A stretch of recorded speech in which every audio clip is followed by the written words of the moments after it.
Republicans get new colleagues. This year we have 11 new freshman Republicans. And you'd be surprised some of their backgrounds. Justin Burr over there is a bail bondsman, and Phil, he could probably find about 1,000 of these people. We've got one of those in our caucus too. And no charge, just as a public service. But today I'd like to introduce to you first David Guice, who just finished 8 years as a county commissioner. But more apropos to the subject today, 32 years in the probation and parole system, including many years supervising 27 counties in the western part of the state. And he has a few remarks to make as well. Thanks, Jim.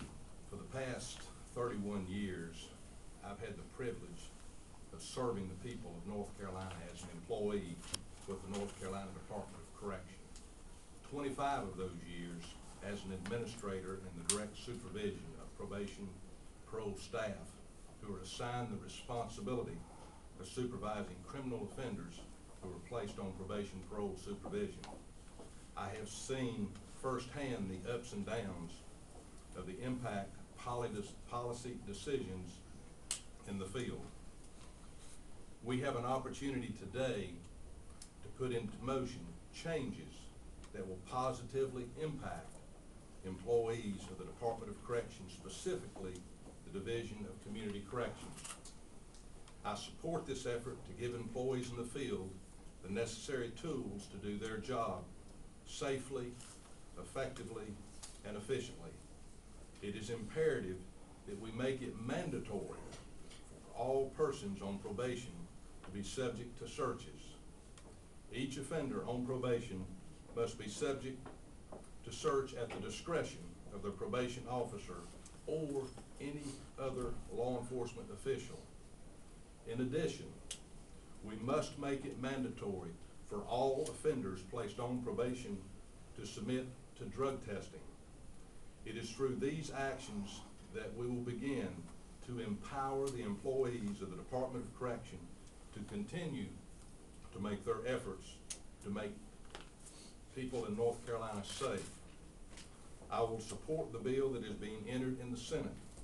I will work with members of the House leadership to craft and enter a similar bill in the House very soon. I am committed to strengthening the ability of law enforcement officers to keep people of North Carolina safe. These actions, in my opinion, are not an attack on the employees of the Department of Correction. It is our hope that we will, through this legislation, offer them the tools they need to get the job done each and every day they go to work. It is imperative that when offenders are placed under supervision in North Carolina, that they be required to submit to searches and that they submit to drug testing. These are two tools that we have available to keep our community safe and who impact our situation drastically. If we allow the courts to just pick and choose which offender has these conditions, we're making a huge mistake. So I think that it is extremely important that we move forward with this legislation, and I believe that this will empower the officers in the field to do their job. Thank you. Thank you, David. In the criminal justice system, there's some things that are just hard. You know, solving crime and locking people up long enough to deter it. Those cost money and resources. But there's some things that are easy. The two initiatives that Senator Berger and Representative Guice mentioned are things that can be done immediately that don't cost money but would promote justice. Let me announce another initiative. It's on your sheet packet called "It's Time to Stop Playing Games with Criminals." Another thing that won't cost money but would be a real improvement in our criminal justice system. For 20 years, it has been a scandal that North Carolina courts throw out relevant and material evidence in serious criminal cases because of unwitting or unintentional or only negligent violations of the law under the what's called the exclusionary rule. We have a paper here of staff memo that gives you the full background on this.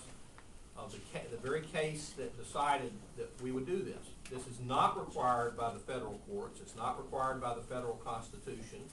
The U.S. Supreme Court has said so repeatedly as recently as 3 weeks ago in United States, or Herring versus United States, which we also have attached.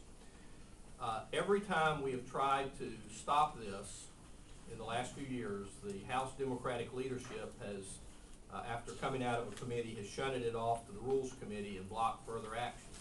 We really demand that we stop doing this. Let me just tell you about the facts of the case where this arose, because this happens all the time. State versus Carter, where a 78-year-old grandmother was burgled and raped.